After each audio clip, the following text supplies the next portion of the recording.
Welcome back, students. In this session we are going to learn about laws of Indian citizenship. In the last session we are learned about what is the meaning of citizen and citizenship, how to acquire the Indian citizenship. Okay, so in this session we are going to laws of Indian citizenship. நம்மளுக்கு Indian citizenship எப்படிலாம் இழக்கிறோம் அப்படின்றது. Okay, so part 2 of the Constitution of India, article 5 to 11 prescribes 3 ways of losing citizenship. Okay, so 3 ways of acquiring citizenship, 5 ways பார்த்தோம். So loss of Indian citizenship 3 ways. Okay, so first one is renunciation. Renunciation means that is a voluntary. So அவங்களே வந்து வாலண்டரியாக வந்து give up பண்ணுறது. ஓகேவா? So எனக்கு இந்த citizenship வேணாம், நான் ஃபாரினுக்கு போயிட்டேன், நான் அந்த கண்ட்ரியோட சிட்டிசன் ஆகிட்டேன், இந்த கண்ட்ரியோட சிட்டிசன்ஷிப் வேணான்னு சொல்லி அவங்களே வாலண்டரியாக கேன்சல் பண்ணிக்கிறது தான் renunciation. So is a voluntary act when a person after acquiring his citizenship of another country gives up his or her Indian citizenship. So foreign கண்ட்ரியிலேருந்து அவங்க சிட்டிசன்ஷிப் வாங்கிட்டாங்க அப்படின்னா நம்மளோட கண்ட்ரியோட சிட்டிசன்ஷிப் என்ன பண்ணிடுவாங்க, கிவ் அப் பண்ணிடுவாங்க. Next one termination. Termination means இழக்கிறது. Takes place by operation of law. When an Indian citizen voluntarily acquires the citizenship of another country, he or she automatically ceases to be an Indian citizen. அதாவது இப்போ நம்ம Indian citizen வந்து வாலண்டரியாக வேறு ஒரு கண்ட்ரியோட citizenship மாறிட்டாங்க அப்படின்னா நம்மளுடைய கண்ட்ரியே அவங்கள என்ன செஞ்சிடும், அவங்கள நம்மளுடைய கண்ட்ரி இந்தியன் சிட்டிசன்ஷிப் இல்லைன்றதை கேன்சல் பண்ணிடும். ஓகேவா? ஸோ அவங்களோட விருப்பம் இல்லைனாலும் வேறு கண்ட்ரியில் ஃபாரின் கண்ட்ரியில் அவங்க சிட்டிசன்ஷிப் வாங்கிட்டாங்க அப்படின்னா நம்மளோட கண்ட்ரிலேருந்து அவங்க என்ன பண்ண முடியாது, சிட்டிசன்ஷிப்பாக இருக்க முடியாது. So that is a termination. Next one deprivation. So deprivation means பறிக்கிறது. கம்பல்சரியாக என்ன பண்ணுவோம், அவங்கள்ட்ட இருந்து அந்த ரைட்ஸை வாங்குறது, சிட்டிசன்ஷிப்பை வாங்குறது. So is a compulsory termination. The citizenship is deprived on the basis of an order of the Government of India in cases involving acquisition of Indian citizenship by fraud, false representation or being disloyal to the Constitution. So அவங்களுடைய behaviour மிஸ்பிஹேவியராக இருந்துச்சு, falls representation, so தவறான நோக்கத்தில் நம்மளுடைய Indian citizenship வாங்கியிருக்காங்க, so நம்மளுடைய rules and regulation நம்மளோட கான்ஸ்டியூஷனுக்கு obey பண்ணல, டிஸ்லாயலாக இருக்காங்க அப்படின்னா நம்மளுடைய கான்ஸ்டியூஷன் என்ன பண்ணிடும், அவங்களுடைய சிட்டிசன்ஷிப்பை கேன்சல் பண்ணிடும். ஓகேவா? So these are the 3 ways of loss of Indian citizenship. So renunciation, termination, deprivation. Okay, nationality and citizenship. Now we learn about the difference between nationality and citizenship. So nationality means the status of belonging a particular nation by origin, birth, basically its ethnic and racial concept. Okay, so நம்ம இந்தியாவில் பிறந்துட்டாங்க, அவங்களுடைய origin, அவங்களுடைய ancestors நம்மளுடைய இந்தியாவில் leave பண்ணுறாங்க, அவங்களுடைய இனம், இதை பொறுத்து ஒரு பர்சனுக்கு வந்து நம்ம என்ன பண்ணலாம், இவங்க வந்து இந்த நேஷனை சேர்ந்தவங்கன்ற ஒரு நேஷ்னாலிட்டின்ற ஐடென்டிஃபிகேஷன் கொடுக்கலாம். So nationality of a person can not changed. So நம்ம இங்கே இந்தியாவில் பிறந்து வளர்ந்துருக்கோம். ஓகே, இப்போ ஃபாரினில் போய் லீவ் பண்ணுறோம் அப்படின்னா இப்போ அங்கே லீவ் பண்ணி நம்ம அங்கே சிட்டிசன்ஷிப்பாக மாறினாலும் நம்மளோட நேஷ்னாலிட்டி என்னது தான், இந்தியா தான். ஸோ சிட்டிசன்ஷிப் நம்ம ஃபாரினில் லீவ் பண்ணவே தவிர நம்மளோட நேஷ்னாலிட்டி எது தான், இந்தியா தான். ஏன்னா நம்ம இங்கே தான் பிறந்திருக்கோம், நம்மளுடைய ஆரிஜின், நம்மளுடைய முன்னோர்களும் இங்கே தான் இருக்காங்க. ஸோ நம்ம வந்து என்னது, இந்தியன் நேஷன், இந்தியனில் தான் இந்தியன் தான் எங்கே வேணாலும் சொல்லலாம். Okay, next one, citizenship. Citizenship is granted to an individual by the government of a country when he or she compels with the legal formalities. Citizenship can be changed. So citizenshipனா லீகலாக நம்மளுடைய government வந்து grand பண்ணுறது. Okay, so அந்த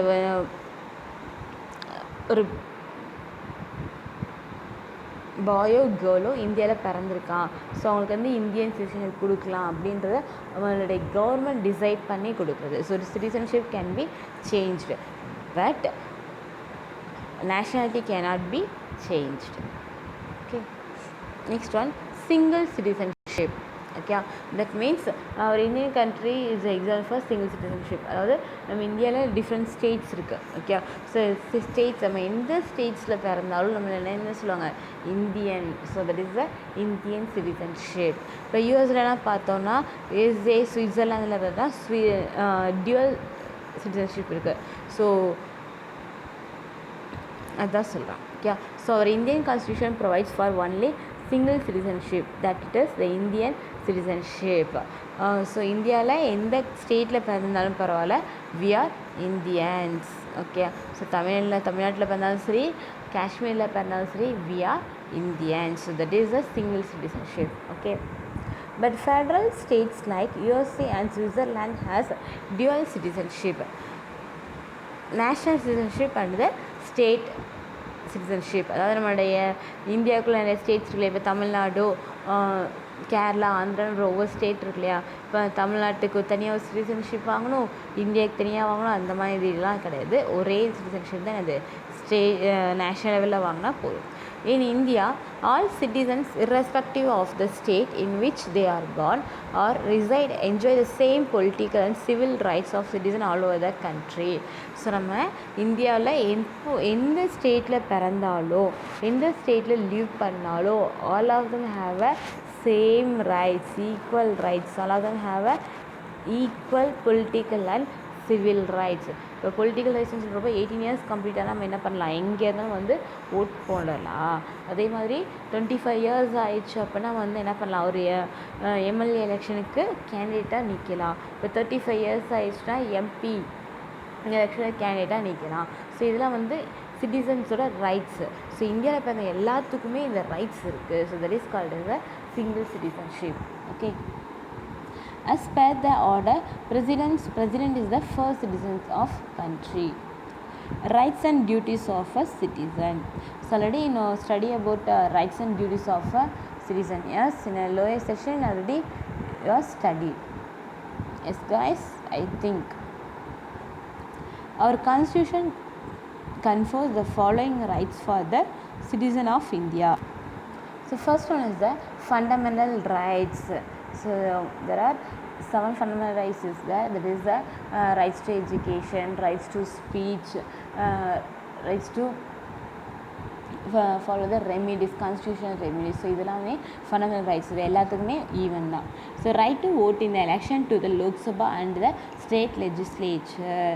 so Lok Sabha election, MP எலெக்ஷன்லேயும் state legislature நம்மளுடைய CM and MLA select பண்ணுற எலெக்ஷன்லேயும் நம்ம என்ன பண்ணிக்கலாம், 18 years கம்ப்ளீட் ஆகினா பாய் ஆர் கேர்ள் வந்து என்ன பண்ணலாம், ஓட் பண்ணுறதுக்கு ரைட்ஸ் இருக்குது. Next one, right to hold certain public officers. So உங்களுக்கு கவர்மெண்ட் ஜாப்ஸ், கவர்மெண்ட் ஆஃபீஸில் ஒர்க் பண்ணுறதுக்கு எல்லாத்துக்குமே ரைட்ஸ் இருக்குது. ஓகே. ஸோ அந்தந்த ஜாபுக்கு ஏற்றாப்புல என்ன பண்ணுவாங்க, எக்ஸாம் கண்டக்ட் பண்ணுவாங்க. அந்த எக்ஸாம் நம்ம ரைட் பண்ணி வின் பண்ணிட்டோம் அப்படின்னாலே, பாஸ் பண்ணிட்டோம்னாலே நம்மளுக்கு வந்து என்ன கிடைக்கும், கவர்மெண்ட் ஜாப் கிடைக்கும். ஸோ அதுக்கு நீங்கள் இங்கே தான் பார்த்துக்கிறோம், அங்கே தான் பார்த்துக்கிறோம் இல்லை, இந்தியன் சிட்டிசனாக இருந்தால் போதும், எக்ஸாம் எழுதி பாஸ் பண்ணால் எந்த கவர்மெண்ட் ஜாப்புக்கும் போகலாம். Okay. Next one, right to become a member of a parliament and a state legislature. நம்ம இதே சொன்னோம் இல்லையா, எலெக்ஷனில் நிற்கிறதுக்கு எல்லாத்துக்குமே ரைட்ஸ் இருக்குது. அந்த ஏஜ் கம்ப்ளீட் ஆகிட்டோம் அப்படின்னா நம்மளுக்கு எலெக்ஷனில் நிற்கலாம். According to 42nd amendment of our constitution, a set of fundamental duties are prescribed for all citizens of India. So Indian பீப்புள்ஸ்க்கு ஃபண்டமெண்டல் ரைட்ஸ் எப்படி இருக்கோ, சம் டியூட்டிஸ் இருக்கும். For example, paying taxes honestly. So 1 lakh மேலே salary வாங்கிட்டால் கண்டிப்பாக என்ன பண்ணணும், tax பே பண்ணணும். ஒவ்வொருத்தவங்களுக்கும் ஒவ்வொரு அமௌண்ட்டு இருக்கும். ஸோ அந்த டேக்ஸை என்ன பண்ணணும், ஹானஸ்ட்டாக பே பண்ணணும். ஸோ சில பேர் பார்த்தோம் அப்படின்னா, அவ்வளோ நான் ஏர்ன் பண்ணலை, நான் கம்மியாக தான் ஏர்ன் பண்ணுறேன், கெட்ட மாட்டேன் அப்படின்னு சொல்லக்கூடாது. இட் இஸ் என்னது, ஃப்ராட். ஓகே. ஸோ எல்லாமே அவனோட டியூட்டி வந்து என்ன செய்யணும், ஒழுங்காக ஃபாலோ பண்ணணும். Respecting the rights, beliefs and opinions of others. So அடுத்தவங்களுடைய ஒப்பீனியன்ஸ்க்கு நம்ம என்ன பண்ணணும், ரெஸ்பெக்ட் கொடுக்கணும். டிஃபெண்டிங் தி கண்ட்ரி, கண்ட்ரியை வந்து என்ன செய்யணும், பாதுகாப்பாக வச்சுக்கணும். Respect and obey state and local laws and so and so எல்லாத்துக்கும் வந்து என்ன பண்ணணும், ரெஸ்பெக்ட் பண்ணணும், மற்றவங்களுக்கு ஒபே பண்ணணும். நம்மளுடைய நேஷ்னல் எம்பம், நேஷ்னல் சிம்பிள்ஸ்க்கெலாம் என்ன பண்ணணும், மரியாதை கொடுக்கணும். நம்மளுடைய இண்டிபெண்டன்ட்டுக்காக இது பாடுபட்டாங்களே, அவங்களுடைய வேல்யூஸ்க்கெலாம் என்ன செய்யணும், மதிப்பு கொடுக்கணும். அவங்கள பார்த்தீங்கன்னா தவறான கருத்துக்கள் என்ன பண்ணக்கூடாது, ஸ்ப்ரெட் பண்ணக்கூடாது. So these are the duties of every Indian citizens. Next one, overseas, sorry, ஒரு நிமிஷம் இது முடிச்சுடலாம். Qualities of alien and immigrant are two terms that are used to refer to non-nationals of a country. So India country சேர்ந்தவங்க இல்லைன்னு சொல்லலை. அவங்க யார் அப்படின்னா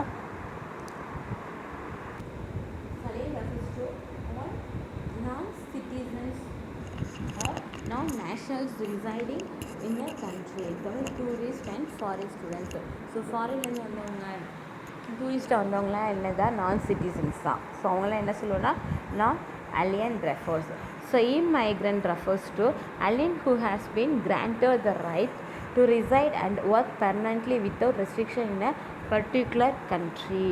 ஸோ அந்த கண்ட்ரியில் பெர்மிஷன் வாங்கியிருக்கணும். ஓகே. ஸோ இம்மைக்ரெண்ட் ஒரு ஃபாரின்லேருந்து மைக்ரேட் ஆகி வந்திருக்கிறவங்க, மூவ் ஆகி வந்திருக்கவங்க இந்த கண்ட்ரியில் வந்துட்டு பெர்மிஷன் வாங்கிட்டு, நம்ம வீசான்னு சொல்லலையே, அது மாதிரி பெர்மிஷன் வாங்கிட்டு ஒர்க் பண்ணலாம். ஸோ அந்த மாதிரி பர்சன் வந்து என்ன சொல்லுவோம், இம்மைக்ரெண்ட் அப்படின்னு சொல்லுவோம். Okay. Qualities of a good citizen.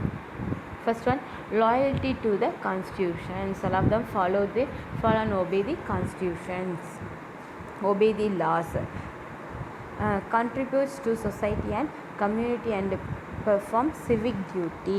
So நம்மளுடைய சமூக நலத்தை வந்து நம்ம என்ன பண்ணோம், கரெக்டாக ஃபாலோ பண்ணோம். சொசைட்டியில் நம்மளுக்காக முடிஞ்ச டெவலப்மெண்ட்டை செய்யணும். ஸோ கம்யூனிட்டியை வந்து என்ன பண்ணிக்கணும், எப்படி யூனிட்டியாக வச்சுக்கணும். ஸோ நம்மளால் சொசைட்டிக்குள்ளேயும் கம்யூனிட்டியில் எந்த ஒரு ப்ராப்ளம் வரக்கூடாது. ஸோ யூனிட்டின்றது இருக்கணும். Next one, quality of goodness and justice. So நம்மக்கிட்ட எப்போ இருக்கணும், குட் கேரக்டர்ஸ் அண்ட் ஜஸ்டிஸ் என்ன பண்ணுவோம், we have to always follow the justice. Okay. நீதி மாறாமல் எப்படி இருக்கணும், எல்லாமே உண்மையாக இருக்கணும். Respecting diversity. ஸோ வேறுபாடுகளுக்கு வந்து என்ன செய்யணும், மறக்கணும். ஓகே. இப்போ பார்த்தோன்னா இந்தியாவில் வந்து 29 ஸ்டேட்ஸ் இருக்குன்னா ஒவ்வொரு ஸ்டேட்ஸ்க்கும் என்ன பண்ணணும், ஒவ்வொரு லாங்குவேஜ் இருக்கும், ஒவ்வொரு பீப்புள்ஸ் டிஃப்ரெண்ட் ரிலீஜியன்ஸ் ஃபாலோ பண்ணுவாங்க. ஸோ நம்மளால டிஃப்ரென்ஸ் இருக்கும். பட் அந்த டிஃப்ரென்ஸ் எல்லாம் வந்து என்ன செஞ்சுட்டு மறந்துட்டு வி ஆர் இந்தியன்ஸ் அப்படின்ற ஒரு தாட் இருக்கணும். ஸோ நீங்கள் வந்து நார்த் இந்தியா இருக்கீங்க, நான் சவுத் இந்தியாவில் இருக்கோம், நீங்கள் வந்து தமிழ் பேசுகிறீங்க, நாங்கள் தெலுங்கு பேசுகிறோன்ற எந்த ஒரு பார்ஷியாலிட்டியுமே இல்லாமல் வி ஆர் இந்தியன்ஸ் அப்படின்ற ஒரு யூனிட்டி எண்ணம் எல்லாத்துக்குள்ளேயுமே இருக்கணும். Okay, so these are the qualities of a good citizen. Next one, global citizen. So global citizen means worldwide citizenship.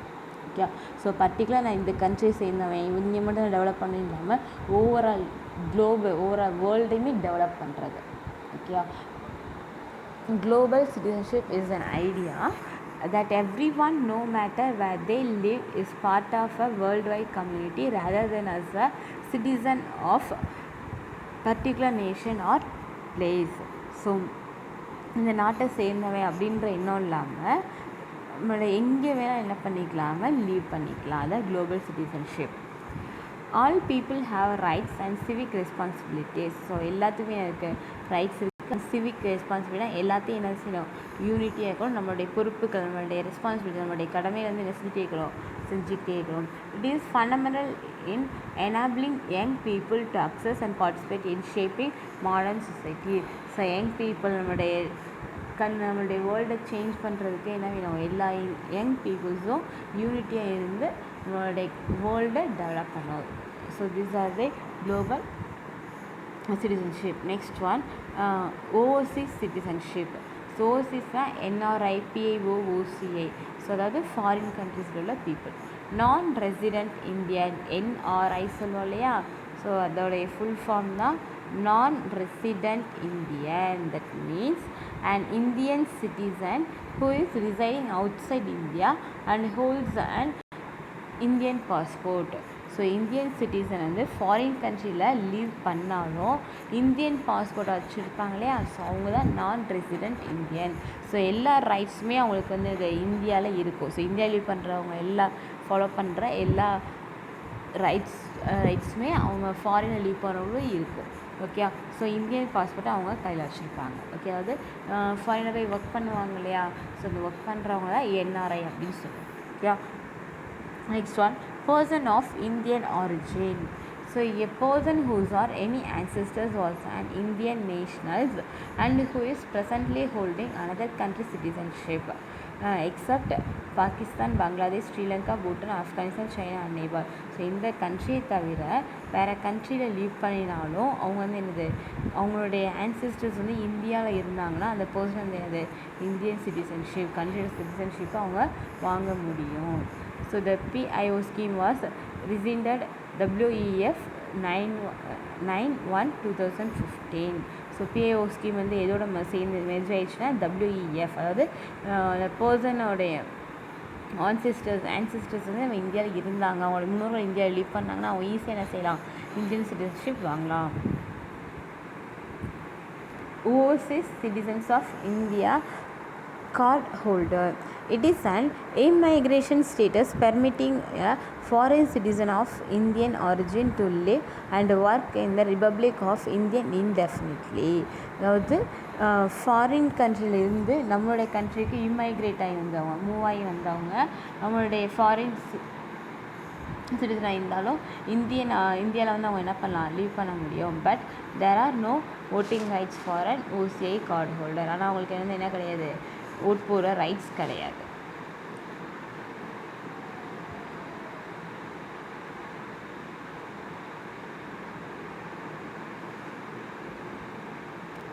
So overseas Indians day, Pravasi Bharatiya Divas, sponsored by Ministry of External Affairs of Government of India, is celebrated once in every 2 years to mark the contribution to overseas Indian community in the development of India. So foreign கண்ட்ரியில் work பண்ணுற Indian பீப்புள்ஸ்க்கு tribute பண்ணுற மாதிரி நம்ம 2 years once வந்து என்ன பண்ணுறோம், celebrate பண்ணுறோம். Okay. So ஃபாரினில் இருந்தாலும் நம்மளுடைய இந்தியாவுக்கு அவங்க என்ன பண்ணுவாங்க, உழைப்பாங்க. ஸோ வேலை பார்க்கும்போது ஃபாரின் கரன்சி இங்கே வந்துச்சு, இங்கே ஃபாரின் மணி வந்து நம்ம இந்தியாவுக்கு வந்து நிறையா வந்துச்சுன்னா நம்மளோட இந்தியன் மணி வேல்யூ வந்து என்ன செய்யணும், இன்க்ரீஸ் ஆகும். ஸோ ஃபாரினில் இருந்து நம்ம இந்தியாவை டெவலப் பண்ணுறதுனால 2 years ஒன்ஸ் வந்து அவங்க என்ன பண்ணுறோம், அவங்களுக்காக செலிப்ரேட் பண்ணுறோம். அதுதான் ஓவர்சீஸ் இந்தியன்ஸ் டே. ஓகே. ஸோ இந்த டே யாரோட மெமரினால், யாரோட ஞாபகத்தினால செலிப்ரேட் பண்ணோன்னா, the day January 9 commemorates the arrival of Mahatma Gandhi in India from South Africa. So South ஆஃப்ரிக்காலேருந்து மகாத்மா காந்தி நம்மளோட இந்தியாவுக்கு வந்தார் இல்லையா, January 9. அந்த டேட்டில் 2 years ஒன்ஸ் வந்து நம்ம வந்து செலிப்ரேட் பண்ணுறோம். ஓகேவா, Overseas Indians day. Conclusion. Our Constitution of India has introduced single citizenship and provides uniform rights for the people of India to promote the feeling of fraternity and unity among them to build an integrated Indian nation. So single citizenship மூலமாக நம்ம Indian peoples எல்லாத்தையும் என்ன பண்ணுறாங்க, unite பண்ணுறாங்க for to promote the feeling of fraternity. So develop fraternity தான் brotherhood science. So எல்லாருமே என்னது, we are brothers and sisters. So வந்து 29 ஸ்டேட்ஸில் வந்து என்ன லாங்குவேஜ் பேசினாலும் பரவாயில்ல, எந்த ரிலீஜியன்ஸ் ஃபாலோ பண்ணாலும் பரவாயில்ல, எல்லாமே என்னது brothers and sisters, we are Indians அப்படின்ற ஒரு எண்ணத்தை வந்து என்ன செய்து உருவாக்குது. ஓகேவா? Okay, understand students? I hope you understand. Okay, thank you.